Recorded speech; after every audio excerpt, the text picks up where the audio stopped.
ദൈവത്തിൻ്റെ വചനത്തിന് ശക്തിയുണ്ട്. ആ ദൈവത്തിൻ്റെ വചനം ശക്തി ഉള്ളതുകൊണ്ടാണ് ദൈവവചനം സംസാരിക്കുമ്പോൾ നമ്മുടെ ജീവിതത്തിൽ നമുക്ക് വിടുതൽ ലഭിക്കുന്നത്.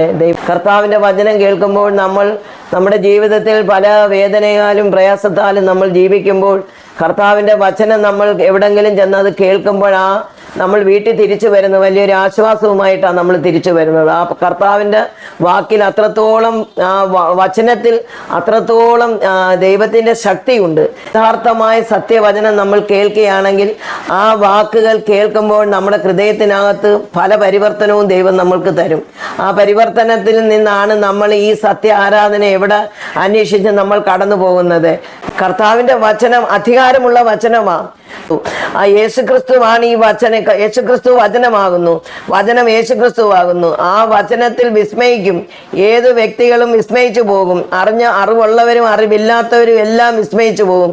കർത്താവിൻ്റെ വചനം ആർക്കും നിസ്സാരപ്പെടുത്തി കളയുവാൻ കഴിയുന്നതല്ല. കർത്താവിൻ്റെ വചനം കയ്യിലെടുക്കുന്ന വ്യക്തികളെയും കുടുംബങ്ങളെയും ദൈവം അനുഗ്രഹിക്കും.